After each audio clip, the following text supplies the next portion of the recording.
All right, welcome back, everybody. Ready for another deep dive? Always ready. Today, we're tackling a question that's, well, kind of mind-blowing when you think about it. How did Mao Zedong and the communists win the Chinese Civil War? I mean, they ended up shaping China's destiny. It is a question that's fascinated historians, that's for sure. And lucky for us, you've brought along an incredible collection of sources for us to dig into. Yeah. Textbook excerpts, primary accounts, even some insightful analysis from historians. We're going to be looking at this from multiple angles, trying to get the full picture. Okay, so before we get into all the details, the nitty-gritty, got to set the stage a bit. This wasn't some quick, overnight thing. We're talking a long, grueling fight. Yeah. Decades, starting way back in 1927. Right. A long and complex conflict. And at first, things looked pretty bleak for the communists, didn't they? They did. The nationalists, the Kuomintang GMD, led by Chiang Kai-shek, seemed to have all the advantages. Like what? What did they have going for them? Well, just for starters, a larger army, more modern weapons. Right. And they even had backing from foreign powers. So on paper, it looked like a pretty uneven match. Okay, so the GMD's looking strong. So what happened? How did things shift so dramatically? Mm. I'm looking through these sources, and it seems like, well, the nationalists made some pretty crucial errors.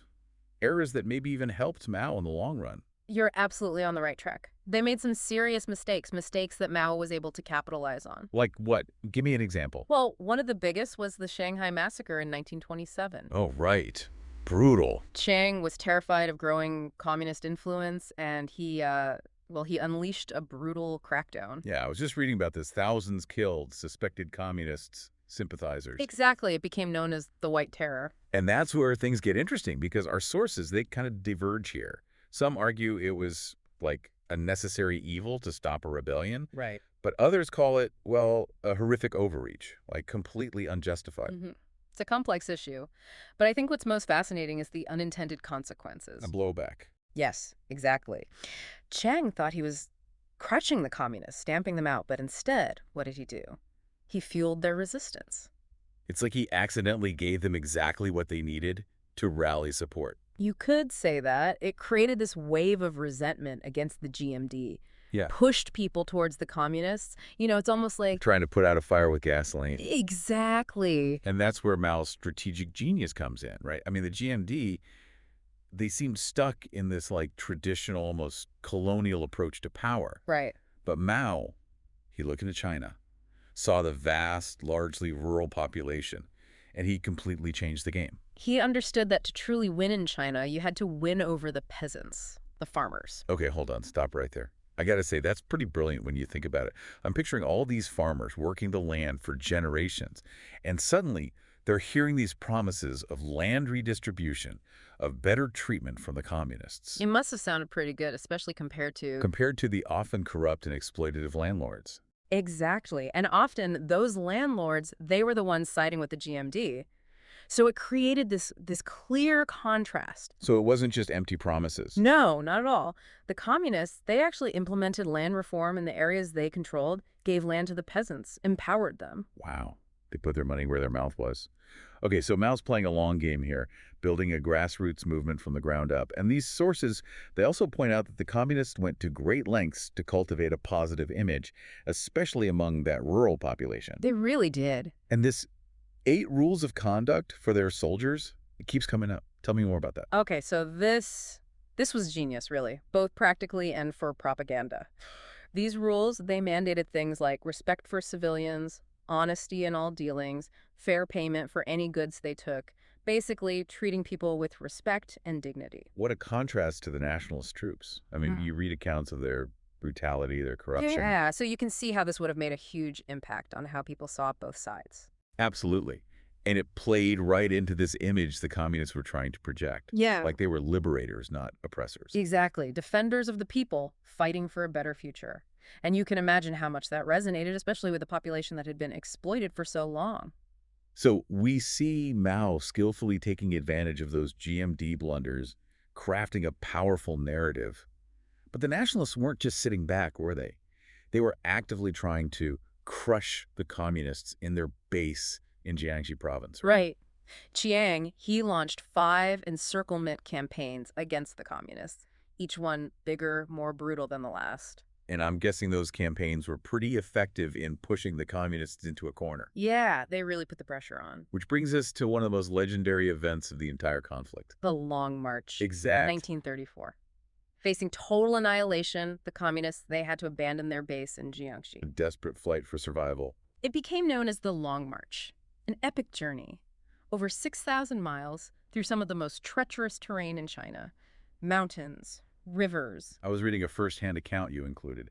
Absolutely harrowing. Mountains, swamps, just constant attacks, hunger, disease. I mean, It's hard to believe anyone survived. and over 90% of the original force didn't. Exactly. But the fact that anyone survived, it says something about their resilience. Their dedication. And I think it's got to be that shared hardship, that incredible endurance. It must forge an unbreakable bond among those who did make it. Absolutely. And it solidified Mao's leadership. Yeah. Created this core group of followers, battle-tested, fiercely loyal. I mean, Yeah. so the communists survive this incredible ordeal. They come out stronger, more unified. But what are the nationalists doing during all of this? Well, remember, Qing's goal was to unify China under his rule.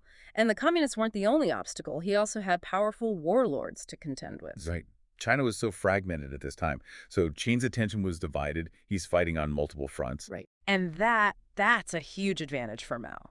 Okay, so the communists are regrouping, gaining strength, and then bam, a new development shakes things up even further. The Japanese invasion of Manchuria in 1931. It's like every time the Civil War is about to reach a boiling point, something on the world stage throws a wrench in the works.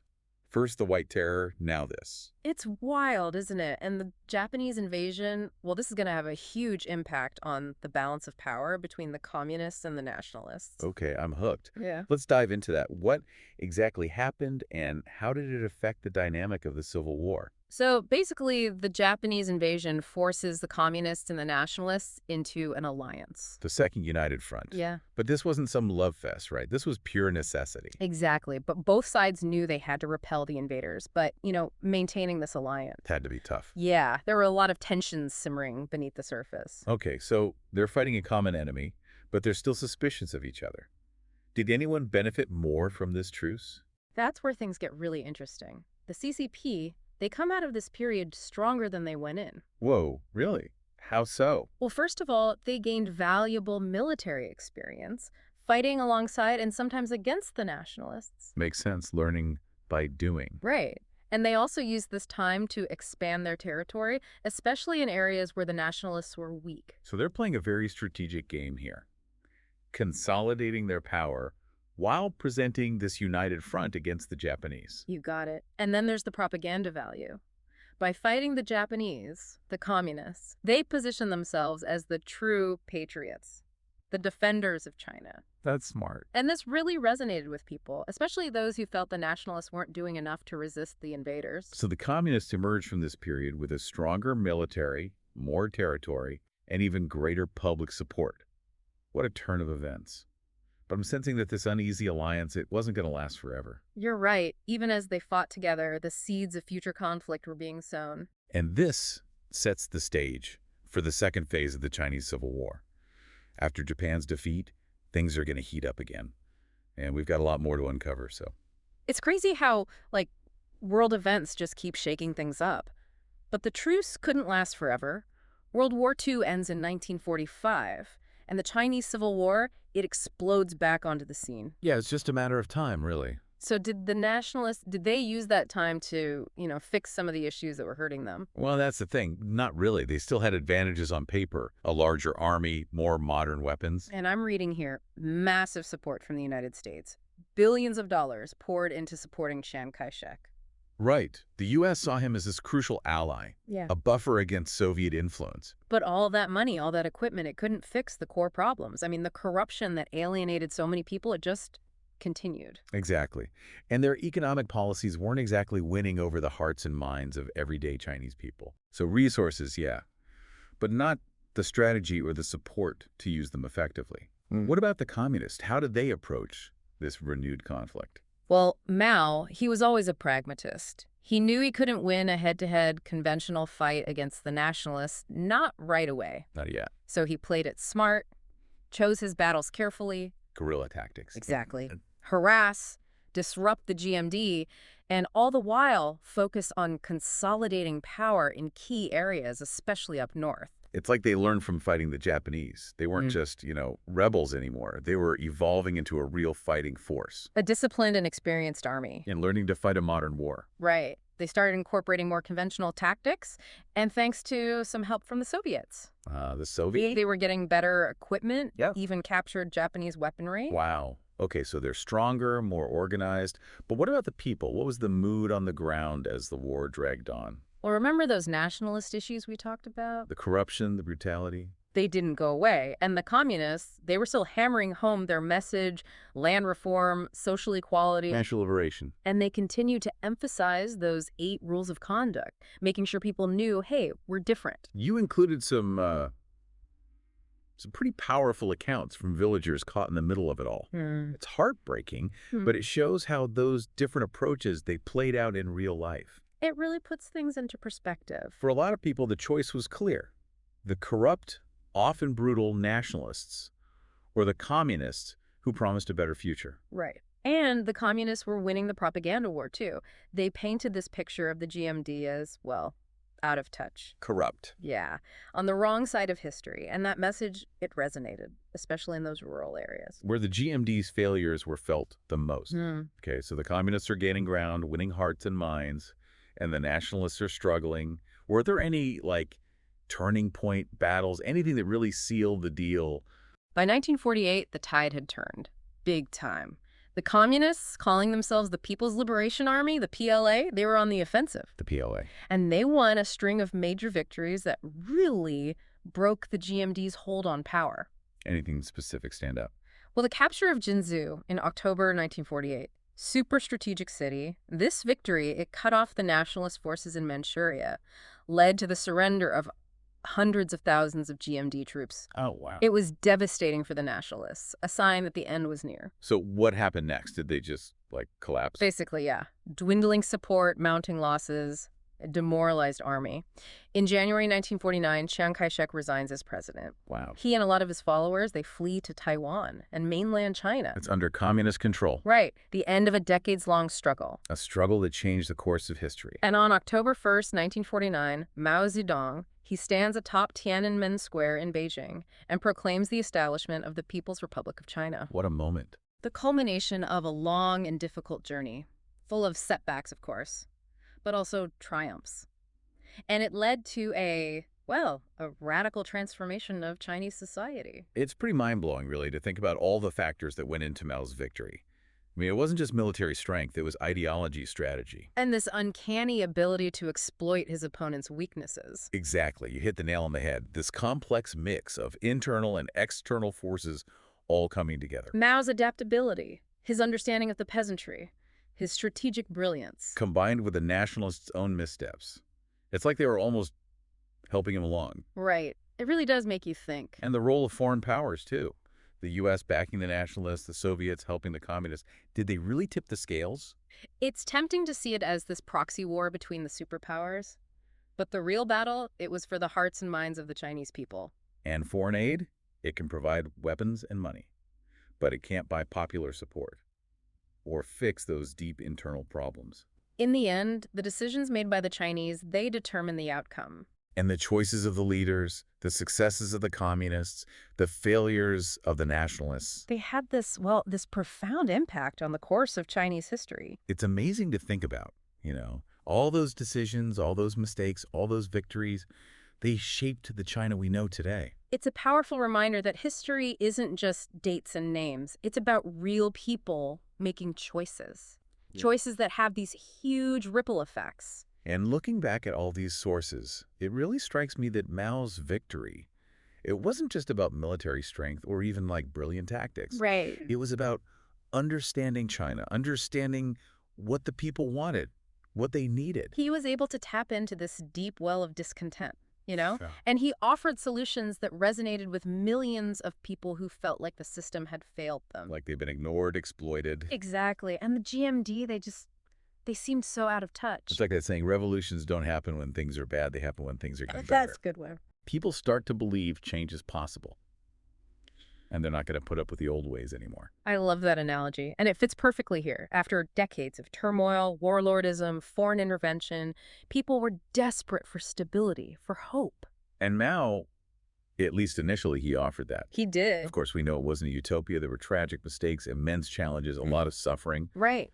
But in those early years, he really captured the imagination of a nation. Absolutely. And it's important to remember his victory wasn't a sure thing. I mean, this was a hard-fought struggle, twists and turns, he made mistakes, but he was also a master of adaptation. Always learning, always adjusting. Exactly. And he could connect with people, inspire them, even in the darkest of times. That Long March story, it's incredible. Leading people through that kind of hardship and coming out stronger, it's almost mythical. There's definitely a mythic quality to it, and that played a role in his rise to power. But it wasn't just charisma and propaganda. He knew how to build a strong party, a disciplined party. One that could really mobilize the people, control this vast population. All right. So it was this combination of things: ideology, strategy, propaganda, this ability to connect with people on a deep level. It allowed him to overcome incredible odds and become the leader of, well, the most populous nation on Earth. And those factors, they all interacted. They reinforced each other, created this momentum that just swept the GOC aside. It makes you wonder, what if the nationalists had learned from their mistakes? What if they'd tackled the corruption, connected with the people in a real way? Would things have been different? It's a great question. But the reality is they didn't. They clung to old ideas, failed to adapt. And they paid the price. They did. Wow, this has been an incredible journey, a deep dive into a pivotal moment in history. We've seen how a victory that seemed impossible was achieved, not just through military might, but through a deep understanding of humanity. The power of ideas, the importance of connecting with people. And I think a key takeaway here, it's not just about why someone won. It's also about why someone lost. The nationalists' failings, their inability to change. That was just as crucial to Mao's success as his own strengths. A great point. It reminds us that history isn't just random events. It's a tapestry woven from choices, from actions. And by studying those choices, by understanding the motivations, the missteps, we gain a deeper understanding of the forces that shape our world. And maybe, just maybe, by looking at the past, we can find insights to help us navigate the present. I love that. Well said. Well, folks, I think that's a perfect place to wrap up our deep dive. Thanks for joining us on this fascinating exploration. And until next time, keep questioning, keep exploring, and keep diving deep.